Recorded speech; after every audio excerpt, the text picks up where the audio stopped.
Ladies and gentlemen, it is now that time of our convention that we will hear the report from your Arabian Horse Association Executive Vice President, and we ask that you give a warm welcome to Mr. Glenn T. Petty.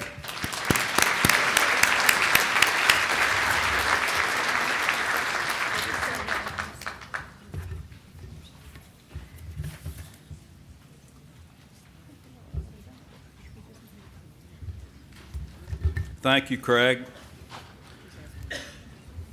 It's good to be here with you today, and in the next few minutes, I'm going to share with you the state of the association, both within and outside the office. This is my 9th time to stand before you at this convention as your Executive Vice President. And I would like to say thank you to everyone, starting with 3 presidents that I have been blessed to serve, which is now going to be 4. I'm also very proud now to be one of the longest serving EVPs in both AHA and IHA history, and I hope I'm not jinxing myself. Many times I've stated that the President, the Board, and you as delegates are the policy makers, and that the EVP and the AHA staff are the policy enforcers. As such, I've been blessed to have had a wonderful working partnership with each of my presidents, Myron, Lance, Cynthia, and now looking forward to Nancy. I've also been blessed within my time at AHA to have had a great relationship with all of the board of directors over this period. Cynthia recognized the staff yesterday, but I would like to acknowledge and thank them for not only what they have done here at the convention, but what they also do throughout the whole year. We have a great team in Denver, and I would like, again, if all of the AHA staff that's here would please stand.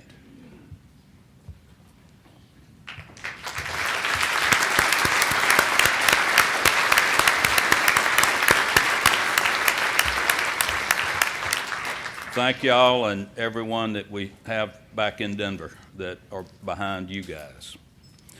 During my talk, I will review through charts trends which should give a sense of AHA's condition. Our trends continue to be very similar to our sister organizations. Since last convention, key projects have been modernizations of our building. In fact, carpeting and stairwell renovations are going on during the convention. IT infrastructure and continuing development of our new website. Future State is the AHA's newest program, which is well into development with our new financial software, Multiview, which is nearing implementation. It is led by the BT department and involves all departments. In the end, AHA's infrastructure should be solidly modernized. A key volunteer for this project has been Bill Richardson, who has served as program manager for the project. And if Bill is in the room, would you stand? He's upstairs working. Upstairs working? Okay. Anyway, we have great appreciation for Bill and what he's done for this project, and the IT department particularly appreciate all that he's done.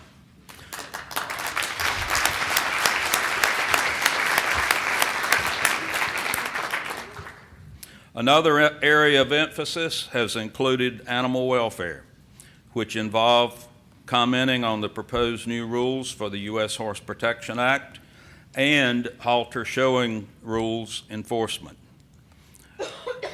The Arabian Horse Association asked the U.S. Department of Agriculture to modify this rule because, as written, the rule is overly broad, vague, and ambiguous, and it would impede our efforts to protect our horses' welfare.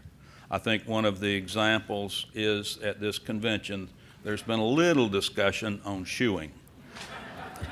And I think this shows that we are into self-regulation. We do not need the federal government doing it for us.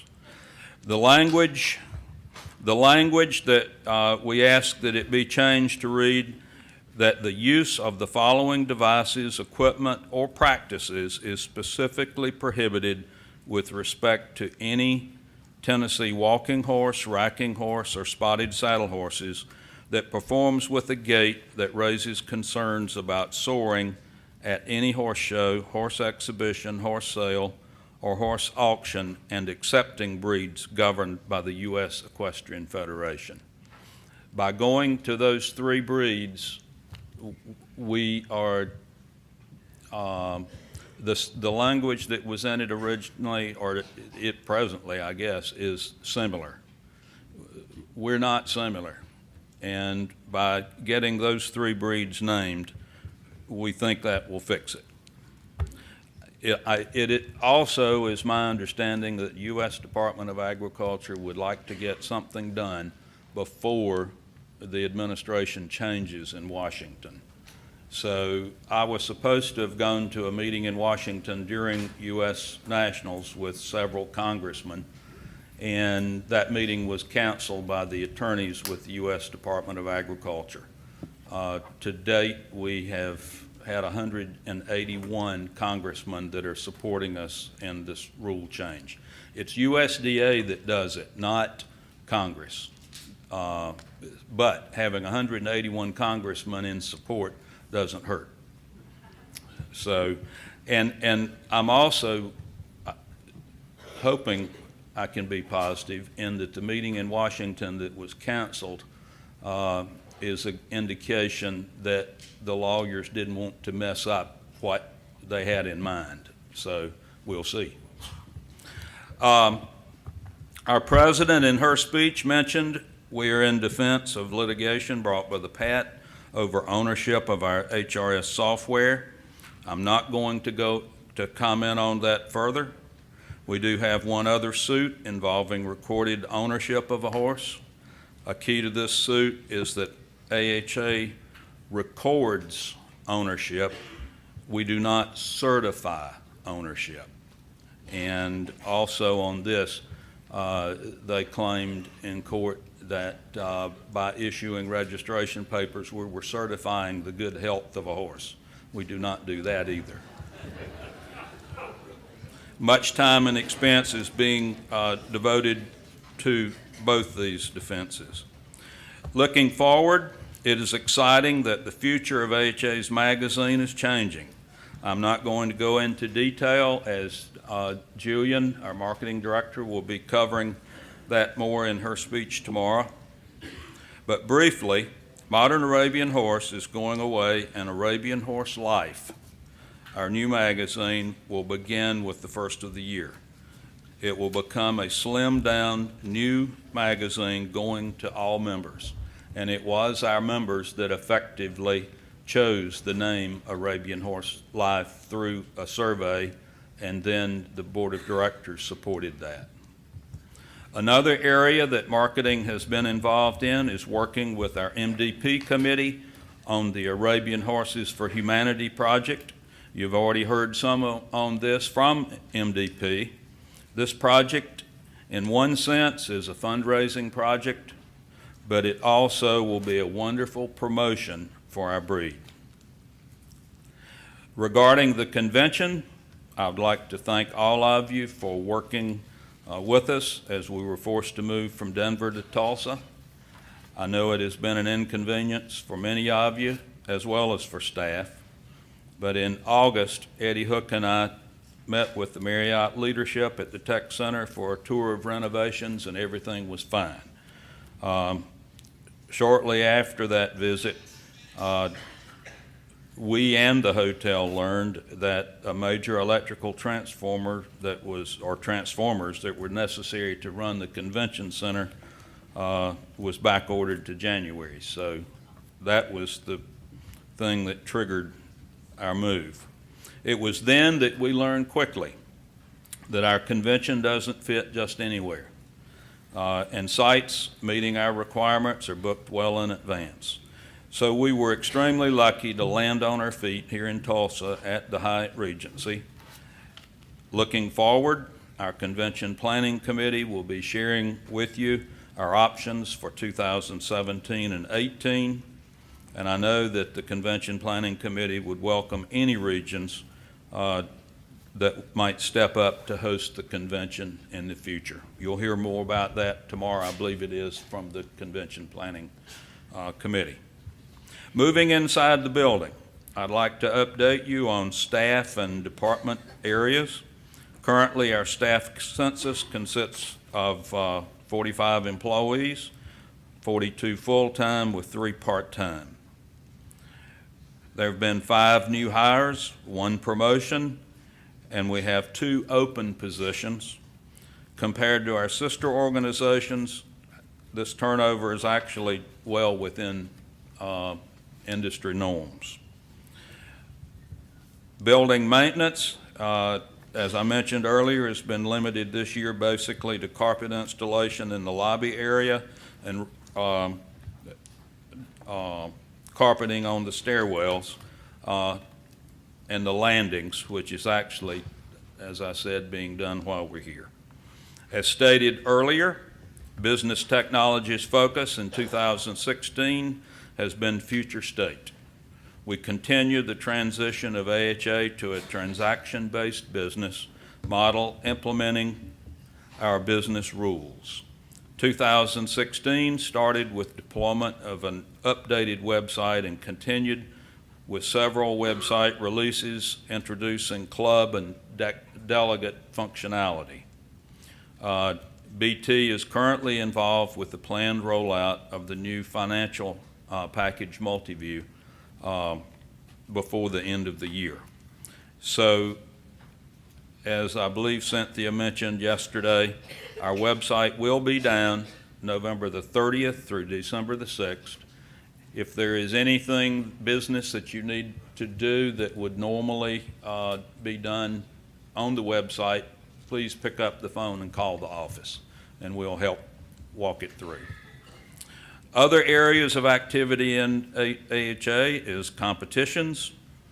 Throughout the spring, summer, and fall, AHA has held 18 regional championships, 327 jointly recognized USEF AHA horse shows, and 55 distance rides.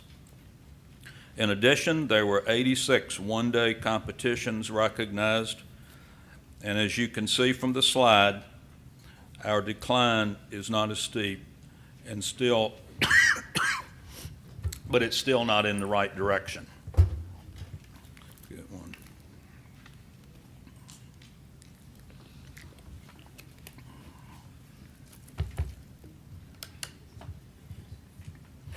Regarding the national events, all continue to be stable. Youth Nationals went extremely well in its first year in Oklahoma City. The facility was great to work with. There was a hunter jumper show directly before us in the facility, and by the time we took possession 24 hours later, it was spotless. This year we had 2,601 entries entered and 823 horses entered at Youth Nationals. That's slightly up from the year before in Albuquerque. Canadian Nationals had a good turnout this year. We didn't experience the problems with border restrictions or VS that we'd had in previous year, which was a huge relief. Hopefully being in Oklahoma is and not in Albuquerque is going to be an advantage. I'll just drink some water. Okay. Thank you. The Keystone Center sponsored an exhibitor welcome party this year for the first time, which was well received by the exhibitors. A few new classes were introduced this year, which included the leveling and the reining, as well as Arabian Sport Horse Stallions in Hand, ATH, and splits in the walk, trot, pleasure, and walk-trot equitation classes. Patron numbers were up this year also, and there were 2,226 entries entered and 719 horses. We had had 700 horses the year before, so that was up.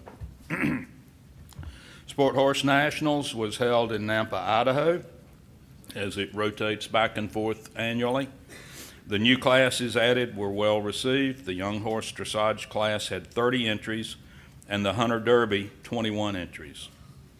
This year at Sport Horse, we had 1,858 entries and 386 horses entered. And that is up from 2014 when we were last there, when we had 370 horses. The Distance Nationals ride had a successful ride in Veneta, Oklahoma.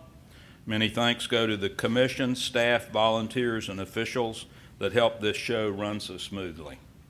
This year we had 27 riders that participated in AHA rides and 72 that participated in open rides. We also had, for the first time, a joint ride with the Appaloosa Horse Club. And I believe, Cynthia, you mentioned yesterday that it looks like the Pasafinos may join us for a national ride this coming year.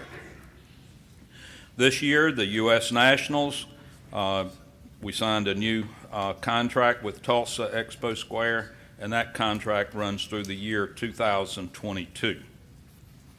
Our U.S. National show ran very smoothly for its 50th anniversary. We had 3,480 entries and 1,751 horses, and we filled 3,302 stalls. It's a pretty big hotel. Tulsa Expo Square continues to make upgrades to its facility, and we're looking forward to seeing the improvements that will be made thanks to the $30 million grant they received through the Vision Tulsa bill that passed this year. Central Park, as Cynthia mentioned also yesterday, was a huge promotional success. And I wish I had the number of hits on views around the world, but I failed to put that in here, but it was significant. A bid for the live streaming of our national shows has been out to potential bidders, and this morning the bidder was recommended by NEOPS, and this is one example of all major contracts at AHA are let for bid or for RFPs. AHA provides administrative support to the Arabian Jockey Club and its programs. In 2015, 90 Arabian horse owners raced for a total of $1.75 million in 138 races. The Darley Awards were held at the Dolby Theater in Hollywood this year, and it was a spectacular event that honored many horses, owners, and jockeys in Arabian racing. AHA maintains the official Arabian, half Arabian, and Anglo-Arabian horse registration records. The purebred Arabian registry contains over 671,000 purebred Arabian horses, making it by far the largest Arabian horse registry in the world. The Arabian Horse Association is also a member of the World Arabian Horse Organization, WAHO, whose main objective is to maintain throughout the world the purity of the blood of the horses of the Arabian breed. Outside the United States, Arabian horse registries in 69 countries have registered an additional 401,500 Arabian horses. The Arabian Registry maintains a comprehensive database that connects the pedigrees of almost 1 million purebred Arabian horses throughout the world. There are approximately 350,670 half Arabians and 9,900 Anglo-Arabians registered in total. AHA also provides data source online and as an application, which is a subscription service on the internet, and it is the largest online database for research and information of Arabian horses, functioning as the stud book of the Arabian Horse Association. Data Source provides subscribers with access to unlimited pedigrees, show records, progeny lists, and breeder and owner information. If you're not a subscriber to this, I would highly recommend that you sign up. The Registry Services team has been working on an ongoing video tutorial project. We're incredibly proud of our team and the marketing department's Michaela Bogie for their hard work on this project. There are currently 5 videos completed and more to come, and you can find those online. Our sister breed associations continue with our same trend, and transfers continue to mirror registration trends. The Breeders' Sweepstakes program follows breeding trends. Breeding entries continue to track registration numbers at about a 35% ratio. This payout program was created for the specific purpose of promoting the Arabian horse, elevating its stature in the horse industry, and providing a financial incentive for the breeding of Arabian horses. This year saw the implementation of payback to the young horse dressage class at Sport Horse Nationals and the 6 new adult amateur owner jackpot classes at U.S. Nationals. These classes have added additional excitement to the program through large participation numbers in the classes, and the combined estimated payout for these 6 classes is just over $200,000. Payout for the 18 regionals this year totaled $241,170. Payback for distance riding has been elevated back to the regional and national level with the discontinuation of the points program. In 2016, approximately 1,495 breeding entries were received. This is an increase of roughly 2% from last year's entries and a 5% increase over 2014. The Halter Futurities prize money program continue highlighting the best Arabian and half Arabian and Anglo-Arabian 3-year-old fillies, colts, and geldings in U.S. and Canadian national competitions, which is a lucrative incentive for breeders. Breeders nominate foals in utero and renominate each year until the horse is shown in its 3rd year.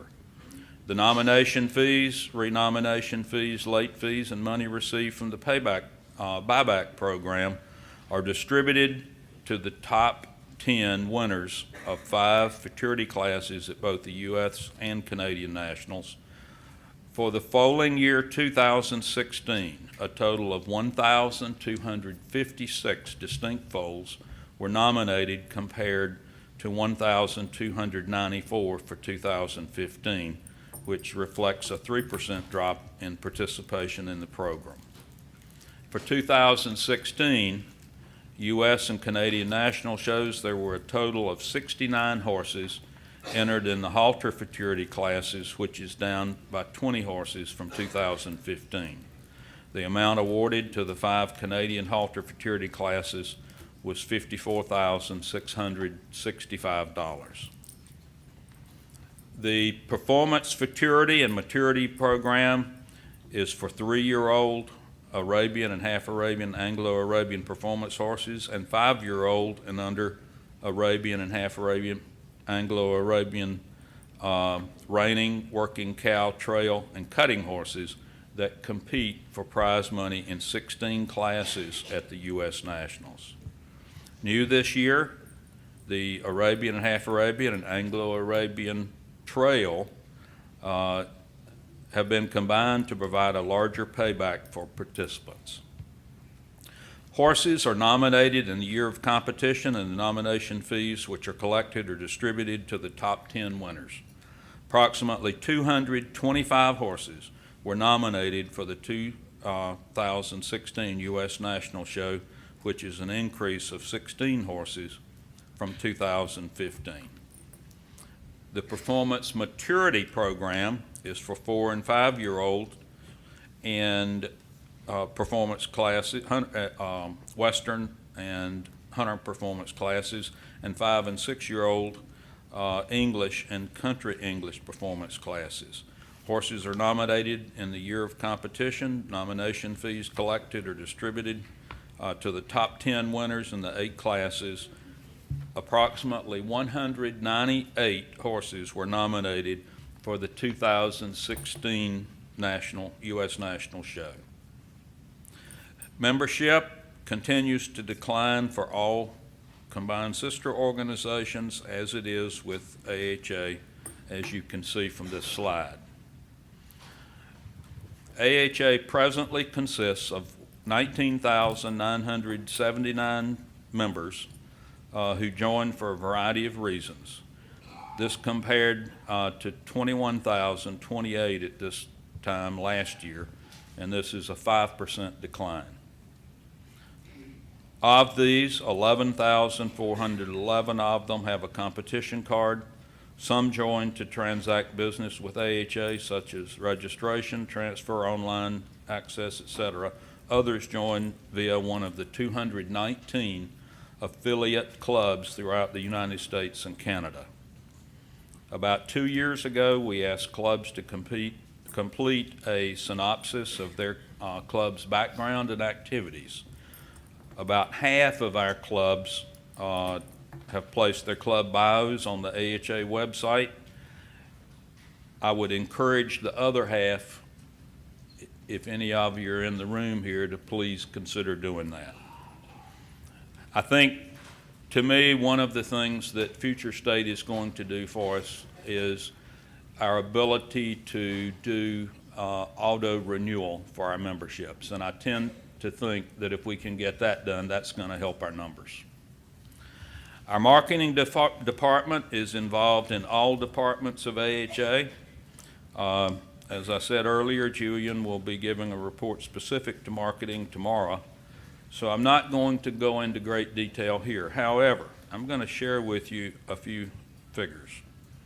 Electronic communications. We have 35,475 active email contacts. Our AHA Facebook page has 98,005 fans. That's an increase of 10,000 just from last year. Fans hail from 45 different countries.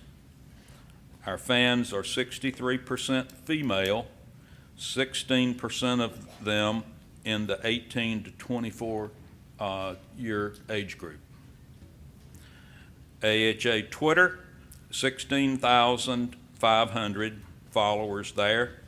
That's up 13,000 from this time last year.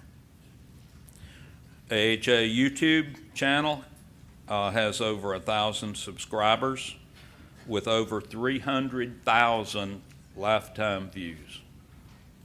Our Pinterest, 1,500 pins and 4,600 followers. The page receives an average of 2,271 daily impressions and 1,301 daily views. AHA Instagram has 8,245 followers. AHYA Instagram has 3,335 followers and grows daily. The Youth Snapchat account has 1,036 followers. I grew up in an age that I didn't understand all that. But obviously social media is here with us to stay, and I think our marketing department is figuring out a way to use it. So, as can be imagined, youth are heavily involved in these social media programs. Other areas our youth department is involved in is the hippology contest that we had 44 participants this year at Youth Nationals. The National Arabian Horse Judging Contest, 21 teams this year. Regional Youth Team Tournament, 53 teams. Of course, Youth of the Year, and I think we'll be hearing more about that tomorrow. The AHYA golf cart raffle was a success, and thanks to everyone that helped make that a success. The American Horse Youth Council, the national organization at Brenna, is representing us on that board, and who has just been elected to their board of directors. And there was, in all areas, from the Arabian Horse Foundation, Markel, Youth Nationals, the judging contest, and new this year equine athletes, there was $30,000 in scholarships awarded. In closing, I too would like to comment on AHA's financials. Our financials are the best since the merger. Our cash and working capital was for the first time flat at fiscal year end. That's a $2 million improvement since shortly after the merger. A major challenge has been bond calls, with resulting low interest producing challenges to maintaining AHA's fixed income portion of the investment portfolio, particularly as with sweepstakes investments. Absolutely protecting our sweepstakes roughly $4.5 million investment in bonds versus generating some return on our money is our investment dilemma in our management of the sweepstakes program. Last year's investment policy change expanded allowable investments from only U.S. government-backed bonds and money market securities to equity securities. Equity investments have been in pooled index-type funds, specifically exchange-traded funds, or what's called ETFs. AHA's ETF investments include both common and preferred stock funds. At the end of October, AHA's combined investment portfolio included, with percent yields, roughly $2 million in U.S. government-backed mortgage bonds, which we averaged 1.88% return, $1.33 million in common stock ETFs, and our average return was 2.38%. Approximately $1.5 million in preferred stock ETFs, and that return was 5.39%. And in money market securities, we have $4.25 million, and that is returning at present 0.01%. And by the time we pay the maintenance fees on that, I'm afraid we may be going backwards. You should have copies of the fiscal year 16 printed audit financial statements by now.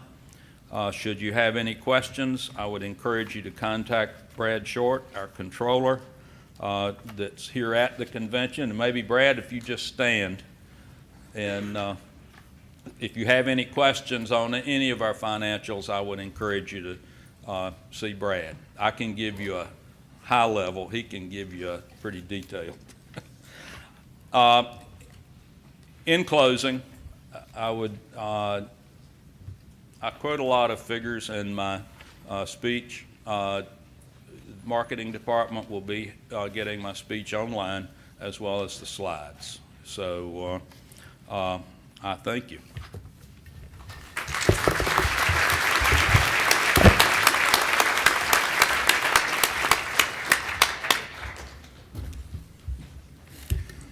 Thank you very much, Glenn. As always, we appreciate your dedication and hard work on behalf of our Arabian horse people and our beautiful horses.